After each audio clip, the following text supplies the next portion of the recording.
ಒಂದು ಗಾದೆ ಹೇಳ್ತಾರೆ, ಬಡವ ಬಾಳೆ ಬೆಳಿಬೇಕು ಅಂತ. ಹಾಗಾಗಿ ನಾನು ಬಾಳೆ ಬೆಳೆಯೋದಕ್ಕೆ ಸುಮಾರು 20-25 ವರ್ಷಗಳಿಂದ ಬೆಳೀತಾ ಬಂದೆ. ಮೊದಲು ನಾನು ಏಲಕ್ಕಿ ಬೆಳೆಗಾರ, ಏಲಕ್ಕಿ ಬಾಳೆ ಬೆಳೀತಾ ಇದ್ದೆ. ಏಲಕ್ಕಿ ಬಾಳೆ ಒಂದು ಸರ್ತಿ ನಮ್ಮ ಭೂಮಿ ಒಳಗೆ ಬೆಳೆದ್ಮೇಲೆ ಅಥವಾ 3 ಅಥವಾ 4 ರೊಟೋನ್ ಕ್ರಾಪ್ ಬಂದಮೇಲೆ ಮತ್ತೆ ಅದು ಬಾಳೆ ಆಗೋಲ್ಲ. 3 ಕ್ರಾಪ್ 4 ಕ್ರಾಪ್ ತೆಗಿತೀವಿ, ಅದಾದಮೇಲೆ ಮತ್ತೆ ಏಲಕ್ಕಿ ಬಾಳೆ ಬೆಳೆಯೋಕ್ಕಾಗಲ್ಲ. ಹಾಗಾಗಿ ನಾನು ಬಾಳೆ ಬದಲಾಯಿಸ್ಬೇಕು ಈ ತಳಿ ಅಂತೇಳಿ ಈ ವಿಲಿಯಮ್ಸ್ ಅಂತೇಳಿ ನಮ್ಮ ಬೆಂಗಳೂರಿನ ಹೆಸರುಘಟ್ಟದ ಹತ್ರ ನೆಲಮಂಗಲದಲ್ಲಿ ಒಂದು ಗ್ರೀನ್ ಲೀಫ್ ಬಯೋಟೆಕ್ನಾಲಜಿ ಅಂತ ಇದೆ, ಗ್ರೀನ್ ಲೀಫ್ ಪ್ಲಾಂಟ್ ಟೆಕ್ನಾಲಜಿ ಅಂತ. ಆ ಟೆಕ್ನಾಲಜಿಯವರು ನನಗೆ ಇದು ಇಸ್ರೇಲ್ ತಳಿ ಸರ್, ಒಳ್ಳೆಯ ತಳಿ ಇದು ಅಂಥೇಳಿ ವಿಲಿಯಮ್ಸ್ ಅಂತೇಳಿ ನನಗೆ ಈ ತಳಿ ಪರಿಚಯ ಮಾಡಿಕೊಟ್ರು. 13 ರೂಪಾಯಿ ಒಂದು ಗಿಡದಂತೆ ನನಗೆ ಗಿಡ ಕೊಟ್ಟರು. ನಾನು ಅದನ್ನು ತಂದು ಇಟ್ಟು ಅದಕ್ಕೆ ಮೊದಲೇ ಪೂರ್ವ ಸಿದ್ಧತೆಗಳೆಲ್ಲ ಮಾಡ್ಕೊಂಡಿದ್ದೆ. ಇದಕ್ಕೆ ಸೆಣಬು ಹಾಕಿದ್ದೆ. 10-12 ಅಡಿ ಸೆಣಬು ಬಂದಿತ್ತು. ಸೆಣಬನ ಮಣ್ಣಿಗೆ ಸೇರಿಸಿದೆ, ಅಂದರೆ ರೋಟೋವೇಟ್ರ್ ಮೂಲಕ ಮಣ್ಣಿಗೆ ಸೇರಿಸಿದೆ. ಮಣ್ಣಿಗೆ ಸೇರಿಸಿದ್ದಾದಮೇಲೆ ಕೊಟ್ಟಿಗೆ ಗೊಬ್ಬರ ಹೊಡೆದೆ. ಕೊಟ್ಟಿಗೆ ಗೊಬ್ಬರ ಎಲ್ಲ ಆದಮೇಲಕ್ಕೆ ಡಬಲ್ ನೇಗ್ಲಲ್ಲಿ 2 ಸಾರ್ತಿ ಉಳುಮೆ ಮಾಡಿದೆ. ಇದಕ್ಕೆ ಹಿಂದೆ ಬೇಸಿಗೆಯಲ್ಲೂ ಬೇಸಿಗೆ ಉಳುಮೆ ಮಾಡಿ ಇಟ್ಕೊಂಡಿದ್ದೆ. ಅದಾದಮೇಲೆ 6 ಅಡಿ 8 ಅಡಿ, ಅಂದರೆ ಸಾಲಿನಿಂದ ಸಾಲಿಗೆ 8 ಅಡಿ, ಗಿಡದಿಂದ ಗಿಡಕ್ಕೆ 6 ಅಡಿ ಇಟ್ಟು ಸಾಲು ಮಾಡಿ ಟ್ರ್ಯಾಕ್ಟರ್ನೊಳಗೆ ನೇಗ್ಲು ಒಳಗೆ ಸಾಲು ಹೊಡೆದು ಅದಕ್ಕೆ ಚಿಕ್ಕದೊಂದು ಗುಣಿ ಮಾಡಿ ಅದರಲ್ಲಿ ಗಿಡ ನೆಟ್ಟೆ. ಒಂದು ಟ್ರೈಕೋಡರ್ಮಾ ಸುಡೋಮೋನಸ್ಸು 2 ಮಲ್ಟಿಪ್ಲಿಕೇಶನ್ ಮಾಡಿರ್ತಕ್ಕಂಥ ಬೇವಿನ ಹಿಂಡಿನ ಹಾಕಿದ್ದೆ ತಳಕ್ಕೆ. ಹಾಕಿಬಿಟ್ಟು ಅದ್ರ ಮೇಲೆ ಸಸಿ ನೆಟ್ಟು ಮೇಲೆ ಟಾಪ್ ಸಾಯಿಲ್ ಅಂತೀವಲ್ಲ, ಮೇಲಿನ ಮಣ್ಣು ಅದರೊಳಕ್ಕೆ ಹಾಕಿ ಸಸಿ ನೆಟ್ಟೆ. ಅದಾದ ಒಂದು ವಾರಕ್ಕೆ COC 3 ಗ್ರಾಮ್ 1 ಲೀಟ್ರ್ ನೀರಿಗೆ ಹಾಕ್ಕೊಂಡು ಅರ್ಧ ಲೀಟ್ರ್ ನೀರು COC ಸುರಿದೆ. ಅಲ್ಲಿಂದ ಆಚೆಗೆ ನೋಡ್ತಾ ಏನು ಚಿಕ್ಕ ವಯಸ್ಸಿನಲ್ಲಿ ಏನು ಗೊಬ್ಬರ ಕೊಡಬೇಕು ಅಂತ ನೋಡಿಕೊಂಡು NPK ಕೊಡ್ತಾ ಬಂದೆ. 120ರಿಂದ 150-160 ದಿವಸ ಅಥವಾ 180 ದಿವಸದ ಒಳಗಾಗಿ NPK ಕೊಡ್ತಾ ಬಂದೆ. ಅದ್ರ ನಂತರ ನಾವೇನು ಮಾಡಿದೆ, ಕಡಿಮೆ ಇರೋಂಥ ರಂಜಕ ಅಂಶ ಕಡಿಮೆ ಇರೋವಂಥ ರಸಗೊಬ್ಬರಗಳನ್ನ ನೀರಿನಲ್ಲಿ ಜೊತೆಯಲ್ಲಿ ಕೊಡ್ತಾ ಬಂದೆ. ಅದ್ರ ಜೊತೆಗೆ ಬನಾನಾ ಸ್ಪೆಷಲ್ IHR ಒಂದು ಮೈಕ್ರೋನ್ಯೂಟ್ರಿಯೆಂಟು ಒಂದು 3-4 ಸರ್ತಿ ಸ್ಪ್ರೇ ಕೊಟ್ಟೆ. ಆಮೇಲೆ ಅಬ್ಸರ್ವ್ ಮಾಡಿಕೊಂಡು ಫಂಗಿಸೈಡ್ಸು ಅದು ಇದು ಕೊಡ್ತಾ ಬಂದೆ. ಇದಕ್ಕೆ ಒಂದೇ ಒಂದು ರೋಗ ಪಚ್ಚಬಾಳಿಗೆ ಬರೋದು ಯಾವುದು ಅಂದರೆ ಸಿಗಟೋಕ ಅಂತ ಒಂದು ವೈರಸ್ ಬರುತ್ತೆ.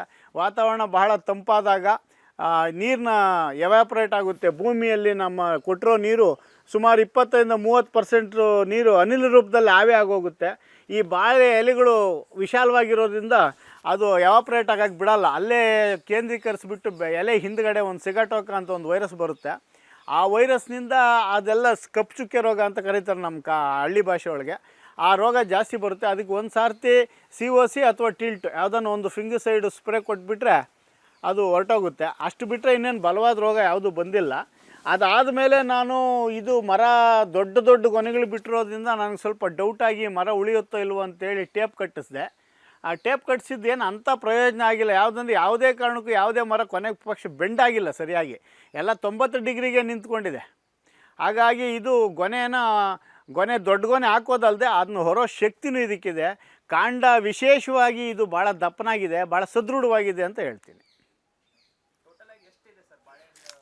ಸರ್ ಇದು 2200-300 ಗಿಡ ಇರಬಹುದು.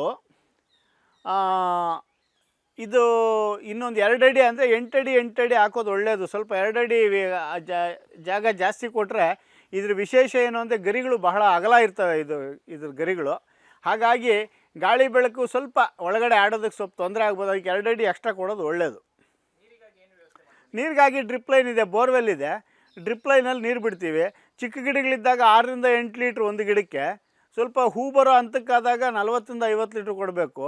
ಹೂ ಬಂದು ಕಾಯಿ ಬಲಿಯುವಾಗ 60-70 ಲೀಟ್ರ್ ಒಂದು ದಿನಕ್ಕೆ ಕೊಡಬೇಕಾಗುತ್ತೆ ಅಷ್ಟೇ.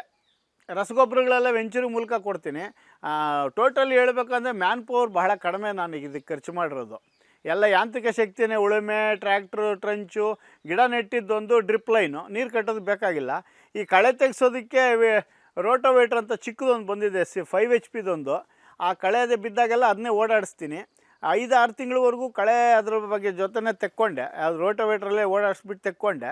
6 ತಿಂಗಳಾದಮೇಲೆ ರೂಟಿಗೆ ಡ್ಯಾಮೇಜ್ ಆಗ್ಬೋದು, ಇನ್ಫೆಕ್ಷನ್ ಆಗ್ಬೋದು ಅನ್ನೋ ದೃಷ್ಟಿಯಿಂದ ಒಂದು ಸಾರ್ತಿ ಮಾತ್ರ ಒಂದು ಕಳೆನಾಶಕ ಸ್ಪ್ರೇ ಮಾಡಿದ್ದೆ, ಆಲ್ಕ್ವಿಟ್ ಅಂತೇಳಿ. ಅದನ್ನು ಒಂದು 6 ml 1 ಲೀಟ್ರ್ ನೀರಿಗೆ ಹಾಕ್ಕೊಂಡು ಒಂದೇ ಒಂದು ಸಾರ್ತಿ ತೆಳುವಾಗಿತ್ತು ಕಳೆ, ಅಂಥ ಕಡೆ ಕಳೆನಾಶಕ ಸ್ಪ್ರೇ ಮಾಡಿದೆ. ಅಲ್ಲಿಂದ ಈಚೆಗೆ ಕಳೆ ಬರಲೇ ಇಲ್ಲ. ಯಾವಾಗ ದಟ್ಟವಾಗಿ ಎಲೆಗಳು ಮುಚ್ಕೊಂಡ್ಬಿಟ್ವೋ ಅಲ್ಲಿಂದ ಆಚೆಗೆ ಕಳೆ ಬರಲೇ ಇಲ್ಲ. ಕನಿಷ್ಠ 5 ತಿಂಗಳಿಂದ ಕಳೆನೇ ಬೀಳಲಿಲ್ಲ ಇದರಲ್ಲಿ, 5-6 ತಿಂಗಳಿಂದ. ವಿಶೇಷವಾಗಿ ಯಾವ ರೀತಿ ಈ ರೀತಿ ಏನು ಸರಿ ಬೆಳೆ ಬೆಳಿಬೇಕಂದ್ರೆ ರೈತ ಯಾವ ರೀತಿ ಟೆಕ್ನಾಲಜಿ ಅಳವಡಿಸ್ಕೋಬೇಕಾಗುತ್ತೆ ಬಾಳೆದು ಒಳ್ಳೆ ಫಸಲ್ ಬರಬೇಕಂದ್ರೆ? ಯಾವುದೇ ಬೆಳೆಗೆ ನೀವು ಒಳ್ಳೆ ಫಸಲು ತಗೋಬೇಕು, ಬಾಳೆ ಅಂತಲ್ಲ, ಯಾವುದಾದ್ರೂ ಅಷ್ಟೇ ಆರ್ಗ್ಯಾನಿಕ್ ಕಾರ್ಬನ್ ರೈಸ್ ಮಾಡ್ಕೊಬೇಕಂದ್ರೆ ಸಾವಯವ ಇಂಗಾಲ ಜಾಸ್ತಿ ಮಾಡ್ಕೊಬೇಕು. ಸಾವಯವ ಇಂಗಾಲ ಅಂದ್ರೇನು ಅಂದರೆ ಬರೀ ಕೊಟ್ಟಿಗೆ ಗೊಬ್ಬರ ಒಂದೇ ಅಲ್ಲ. ಆರ್ಗ್ಯಾನಿಕ್ ಕಾರ್ಬನ್ ಅಂದರೆ ಯಾವುದೇ ಇದು ಈ ಬಾಳೆ ಎಲೆದು ತರಗಿರ್ಬೋದು, ಈ ದಿಂಡಿರ್ಬೋದು, ಇದರ ಕಾಂಡ, ಇದೆಲ್ಲನೂ ಸಾವಯವ ಇಂಗಾಲ ಅಂತಲೇ ಕರೀತಾರೆ. ಇದನ್ನು ಮಣ್ಣಿಗೆ ಸೇರಿಸ್ಬೇಕು. ಇದನ್ನು ಮಣ್ಣಿಗೆ ಸೇರಿಸಿದಾಗ ಭೂಮಿ ಮೃದುತ್ವ ಜಾಸ್ತಿ ಆಗುತ್ತೆ. ಭೂಮಿ ಮೃದುತ್ವ ಜಾಸ್ತಿ ಆದರೆ ನೀರನ್ನ ಹಿಡಿದಿಟ್ಕೊಳ್ಳೋವಂಥ ಶಕ್ತಿ ಜಾಸ್ತಿ. ನೀರನ್ನ ಹಿಡಿದಿಟ್ಕೊಳ್ಳೋ ಶಕ್ತಿ ಜಾಸ್ತಿ ಅಂದರೆ ಏರ್ ಸರ್ಕ್ಯುಲೇಷನ್, ಅಂದರೆ ಗಾಳಿ ಚೆನ್ನಾಗಿ ಆಡ್ತೈತೆ ಒಳಗಡೆ ರೂಟ್ಗೆ. ಆ ರೂಟ್ ಗಾಳಿ ಆದಾಗ ವಾಟರ್ ಪಂಪಿಂಗ್ ಕೆಪಾಸಿಟಿ ಗಿಡಕ್ಕೆ ಜಾಸ್ತಿ ರೈಸ್ ಆಗುತ್ತೆ. ಅದಾದಮೇಲೆ ಫ್ಲವರಿಂಗ್ ಚೆನ್ನಾಗಾಗುತ್ತೆ. ಕಾಂಡ ದಪ್ಪ ಬಂದಮೇಲೆ ಫ್ಲವರಿಂಗ್ ಚೆನ್ನಾಗಾದರೆ ಪಾಲಿನೇಷನ್ ಕರೆಕ್ಟಾಗುತ್ತೆ. ಪಾಲಿನೇಷನ್ ಕರೆಕ್ಟಾಗಾದರೆ ಇಳುವರಿ ಚೆನ್ನಾಗಿ ಬರುತ್ತೆ. ಒಂದಕ್ಕೊಂದು ಪೂರಕ. ನೀವೇನು ಬೇಸಿಕ್ಕಾಗಿ ಕೊಡ್ತಾ ಇರ್ತೀರಾ ಅದರ ಕೆಲಸ ಇದು ಬೇಸಿಕ್ಕಾಗಿ ಮಾಡ್ತಾನೇ ಇರ್ತದೆ. ನಿರಂತರವಾದ ಕ್ರಿಯೆ ಇದು. ಭೂಮಿ ಗಟ್ಟಿ ಆಗಕ್ಕೆ ಬಿಡಬಾರ್ದು ಯಾವುದೇ ಕಾರಣಕ್ಕೂ. ಸರ್, ಬೇರೆಯವ್ರದ್ದು ಬಾಳೆಹಣ್ಣು ಗಿಡ ಬೆಳಿತಾರೆ, ಆದರೆ ಅವ್ರದ್ದು ಈ ರೀತಿ ಫಸಲ್ ಕೊಡಲ್ಲ. ನಿಮ್ಮದು ತುಂಬ ಸಮೃದ್ಧವಾಗಿ ಇದೆ ಬೆಳೆ. ಅದಕ್ಕೆ ಏನಾದರೂ ಸೀಕ್ರೆಟ್ ಇದೆನಾ? ಸೀಕ್ರೆಟ್ ಏನು ಅಂದರೆ ಅಬ್ಸರ್ವ್ ಮಾಡ್ತೀನಿ ಪ್ರತಿ ದಿವಸ. ನಾನು ಹೇಳ್ತೀನಿ ರೈತರಿಗೆ, ಬೆಳಗ್ಗೆ ಜಮೀನು ತುಳಿದ್ರೆ ಅರ್ಧ ವಿಜ್ಞಾನಿಗಳಾಗ್ತೀರ. ಕಾರಣ ಇಷ್ಟೇ, ಅಬ್ಸರ್ವ್ ಮಾಡ್ಬೋದು ಗಿಡಗಳು ಹೇಗಿದೆ, ಏನು ತೊಂದರೆ ಆಗಿದೆ, ಸಫಿಷಿಯನ್ಸಿ ಏನಿದೆ, ಡಿಫಿಷಿಯನ್ಸಿ ಏನಿದೆ, ಏನು ತೊಂದರೆ ಆಗಿದೆ, ನೀರಿನ ತೊಂದರೆನಾ, ಕ್ರಿಮಿಕೀಟಗಳ ತೊಂದರೆನಾ, ಇನ್ಸೆಕ್ಟ್ಸಾ, ಪೆಸ್ಟ್ಸಾ ಅಥವಾ ಫಂಗಸ್ ಐತಾ ಏನಂತ ಅಬ್ಸರ್ವ್ ಮಾಡ್ತಾ ಇರಬೇಕು. ಒಂದು ನಾವು ಎಷ್ಟು ಮಟ್ಟಿಗೆ ಆರ್ಗ್ಯಾನಿಕ್ ಕಾರ್ಬನ್ ಕೊಡ್ತೀವೋ ಅದಕ್ಕೆ ಅನುಗುಣವಾಗಿ ಕೆಮಿಕಲ್ಸ್ನ ಅಪ್ಟೇಕಿಂಗ್ ಕೆಪಾಸಿಟಿ ಜಾಸ್ತಿ ಆಗುತ್ತೆ. ಸರಿ, ಕೀಟನಾಶಕ ಅಂತೀರಲ್ಲ, ಆನಂತರ ಈಗ ಎಲ್ಲ ಗಿಡನ ನೋಡಬೇಕಾ ಅಥವಾ ಒಂದು ಗಿಡ ನೋಡ್ರೆ ಸಾಕ? ಎಲ್ಲ ಗಿಡನೂ ನೋಡಬೇಕು. ಕಾರಣ ಏನು ಅಂದರೆ ಕೆಲವು ಸಣ್ಣ ಪುಟ್ಟ ದೋಷಗಳಿರ್ತವೆ, ಎಲ್ಲೋ ಬೇಲಿ ಮಗ್ಲಾಗಿರ್ತವೆ, ಅಲ್ಲೇ ಸ್ಟಾರ್ಟ್ ಆಗೋದು ಮೊದಲನೇದಾಗಿ. ಯಾಕಂದರೆ ಆಶ್ರಯ ಪಡೆದಿರ್ತವೆ ಕೀಟಗಳಲ್ಲಿ. ಅಲ್ಲೇ ಸ್ಟಾರ್ಟ್ ಮಾಡಿದಾಗ ನಾವು ಪ್ರಿವೆನ್ಷನ್ನ ತೊಗೊಂಡ್ಬಿಟ್ರೆ ಒಳಗಿರೋ ಗಿಡಗಳನ್ನೆಲ್ಲ ಬೇಗ ರಕ್ಷಿಸ್ಬೋದು. ಪ್ರಿವೆನ್ಷನ್ ಅಂದರೆ ಒಳ್ಳೆ ಫಸಲ್ ಬರಬೇಕಂದ್ರೆ ಬಾಳೆದು ಒಳ್ಳೆ ಗೊಬ್ಬರ ಹಾಕ್ಬೇಕಂತ ಚೆನ್ನಾಗಿ. ಒಳ್ಳೆ ಗೊಬ್ಬರ ಅನ್ನೋದಕ್ಕಿಂತಲೂ ಮುಖ್ಯವಾಗಿ ಯಾವಾಗ ಏನೇನು ಕೊಡಬೇಕು ಅಂತ 100ರಿಂದ 180 ದಿವಸದೊಳಗೂ ಗರ್ಭ ಫಾರ್ಮೇಷನ್ ಆಗುತ್ತೆ. ಆವಾಗ ನಾವೇನು ಪೋಷಕಾಂಶಗಳು ಕೊಟ್ಟಿರ್ತೀವಿ ಆಗಲೇ ನಾವು ಗೊನೆ ದಪ್ಪನಾಗಿ ಮಾಡ್ಕೊಬೇಕು, ಚಿಪ್ಪುಗಳ ಸಂಖ್ಯೆ ಜಾಸ್ತಿ ಮಾಡ್ಕೋಬೇಕು, ಕಾಯಿಗಳ ಸಂಖ್ಯೆ ಜಾಸ್ತಿ ಮಾಡಬೇಕು. ಅಂದರೆ ನಾವು ಚಿಕ್ಕ ವಯಸ್ಸಿನಲ್ಲಿ ಏನು ಗೊಬ್ಬರ ಕೊಟ್ಟಿರ್ತೀವಿ ಅದ್ರ ಮೇಲೆ ನಿಂತಿರುತ್ತೆ ಅದು. ಆಮೇಲೆ 180 ದಿವಸ ಆದಮೇಲೆ ನಾವು ಜಾಸ್ತಿ ಗೊಬ್ಬರ, ಕೊಟ್ಟಿಗೆ ಗೊಬ್ಬರ, ಆರ್ಗ್ಯಾನಿಕ್ ಇರ್ಬೋದು, ಕೆಮಿಕಲ್ ಇರ್ಬೋದು ಜಾಸ್ತಿ ಕೊಟ್ಟರು ಏನು ಅಂಥ ಪ್ರಯೋಜನ ಆಗಲ್ಲ. ಇರೋ ಕಾಯಿಗಳೇ ಚೆನ್ನಾಗಾಗ್ತವೆ ಹೊರತು ಆ ಚಿಪ್ಪುಗಳ ಸಂಖ್ಯೆ, ಕಾಯಿಗಳ ಸಂಖ್ಯೆ ರೈಸ್ ಮಾಡ್ಕೊಳ್ಳೋಕ್ಕಾಗಲ್ಲ. ಇದು ಬೇಸಿಕ್ ನಾಲೆಡ್ಜು, ಅದು ತಿಳ್ಕೊಂಡಿರಬೇಕು. 180 ದಿವಸದೊಳಗಾಗಿ ನೀವೆಷ್ಟು ಪೋಷಕಾಂಶಗಳು ಕೊಡ್ತಾರೆ ಅದ್ರ ಮೇಲೆ ನಿಂತಿರುತ್ತೆ ಇಳುವರಿ. ಅಂದರೆ ಪಂಚಭೂತಗಳು ಸ್ಪಂದಿಸಬೇಕು, ಒಳ್ಳೆ ಬಿಸಿಲು ಬರಬೇಕು, ಒಳ್ಳೆ ಮಳೆ ಬೀಳಬೇಕು. ಮಳೆ ಬಿದ್ದರೆ ಚೆನ್ನಾಗಿರುತ್ತೆ, ಒಳ್ಳೆ ಇಳುವರಿ ಬರುತ್ತೆ. ಕಾರಣ ಏನು ಅಂದರೆ ಮಳೆ ನೀರಿನಲ್ಲಿ ನಮ್ಗೆ ಗೊತ್ತಿಲ್ಲ, ನೈಟ್ರೋಜನ್ ಜಾಸ್ತಿ, ನ್ಯಾಚುರಲ್ ನೈಟ್ರೋಜನ್ ಜಾಸ್ತಿ ಇರುತ್ತೆ. ಹಾಗಾಗಿ ಬಹಳ ಉಪಯೋಗ. ಮಳೆ ಬಿದ್ದಷ್ಟು ಇದು ಒಳ್ಳೆ ಇಳುವರಿ ಬರುತ್ತೆ, ಒಳ್ಳೆ ಶೈನಿಂಗ್ ಬರುತ್ತೆ, ಒಳ್ಳೆ ಇಳುವರಿನೂ ಬರುತ್ತೆ. ಮಳೆ ಬೀಳಬೇಕು. ನಮ್ಮ ರೈತರಿಗೆ ಏನಾದರೂ ವೈಜ್ಞಾನಿಕ ಕಾರಣ ಅಥವಾ ವಿಜ್ಞಾನದ ಮಾಹಿತಿ ಕಡಿಮೆ ಇದ್ದಾಗೆ ಅದಕ್ಕೆ ಅವ್ರ ಫಸಲ್ ಚೆನ್ನಾಗಿ ಬರ್ತಾ ಇಲ್ಲ ಅಂತೀರಾ? ಅಂದರೆ ತಾಂತ್ರಿಕ ಮಾಹಿತಿಗಳ ಕೊರತೆ ಇದೆ. ಇದನ್ನು ನಾವು ಏನೂ ಮಾಡೋಕ್ಕಾಗಲ್ಲ. ಸರ್ಕಾರ ಮತ್ತು ಇಲಾಖೆಗಳ ಜವಾಬ್ದಾರಿ ಇದು. ತಾಂತ್ರಿಕ ಮಾಹಿತಿಗಳು ಎಲ್ಲಿ ಕೊರತೆ ಇದೆ, ಎಲ್ಲಿಗೆ ತಲುಪಿಸ್ಬೇಕು, ಮನಮುಟ್ಟೋ ಹಂಗೆ ಗ್ರಾಮ್ಯ ಭಾಷೆ ಒಳಗೇ ಅವ್ರಿಗೆ ಅವ್ರ ಸಾಹಿತ್ಯನ ಉಪಯೋಗಿಸಿ ಅವ್ರಿಗೆ ಹೇಳಿದಾಗ ಅವ್ರಿಗೆ ಮನವರಿಕೆ ಆಗುತ್ತೆ. ಅದನ್ನು ಯಾರು ಹೇಳಬೇಕು ಅಂದರೆ ಇಲಾಖೆಗಳು, ಮಾಧ್ಯಮಗಳಿರ್ಬೋದು, ಇಲಾಖೆಗಳು ಅವರೆಲ್ಲ ಹೋಗಿ ಅವ್ರಿಗೆ ಮಾಹಿತಿ ಕೊಡಬೇಕು. ಏನು ಅಂದರೆ ತೊಂದರೆಗಳು ಏನೇನು, ಮೈಕ್ರೋನ್ಯೂಟ್ರಿಯೆಂಟ್ಸ್ ಅಂದೇನು, ಮೇಜರ್ ನ್ಯೂಟ್ರಿಯೆಂಟ್ಸ್ ಅಂದೇನು, ಏನೇನು ಡಿಫಿಷಿಯನ್ಸಿ ಇದೆ, ಏನೇನು ತೊಂದರೆಗಳಾಗ್ತವೆ, ಇದ್ರ ಬಗ್ಗೆ ಮಾಹಿತಿ ಕೊಟ್ಟರೆ ಬಹಳ ಒಳ್ಳೆಯದು. ಡ್ರಿಪ್ ಇರಿಗೇಷನ್ ಬಗ್ಗೆನೂ ಮಾಹಿತಿ ಕೊಡಬೇಕು. ಇವತ್ತು ಸುಮಾರು ಜನ ಇದ್ರ ಬಗ್ಗೆ ಅವಲೇ ಕಲ್ತ್ಕೊಂಡ್ಬಿಟ್ಟವ್ರೆ. ನನಗೆ ತಿಳಿದ ಮಟ್ಟ 60-70% ಡ್ರಿಪ್ ಇರಿಗೇಷನ್ ಅಳವಡಿಸ್ಬಿಟ್ಟವ್ರು ಆಲ್ರೆಡಿ.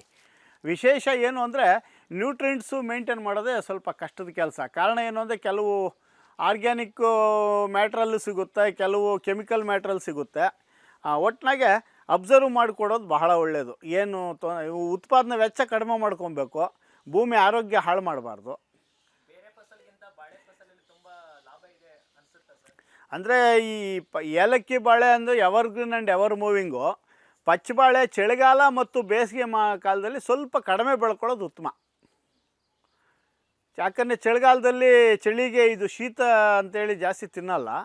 ಬೇಸಿಗೆ ಒಳಗೆ ಇದು ನಿಲ್ಲಲ್ಲ, ಬಿಸಿಲಿನ ಜಳಕ್ಕೆ ಇದು ಬೇಗ ಹಣ್ಣು ಮಾಗಿಬಿಟ್ಟು ಕಪ್ಪಾಗಿಬಿಡುತ್ತೆ. ಹಾಗಾಗಿ ಸ್ವಲ್ಪ ಬಿಸ್ನೆಸ್ ಸ್ವಲ್ಪ ಕಡಿಮೆ. ಆ 3 ತಿಂಗಳು ಚಳಿಗಾಲ 3 ತಿಂಗಳು ಬೇಸಿಗೆ ಕಾಲದಲ್ಲಿ ಸ್ವಲ್ಪ ಕಡಿಮೆ ಬೆಳ್ಕೊಳ್ಳೋದು ಉತ್ತಮ. ಇನ್ನು ಮಿಕ್ಕಿದ ಕಾಲದಲ್ಲಿ ಇದು ಚೆನ್ನಾಗಿರುತ್ತೆ. ಇಲ್ಲ, ನನಗೇನು ನಷ್ಟ ಆಗಿಲ್ಲ.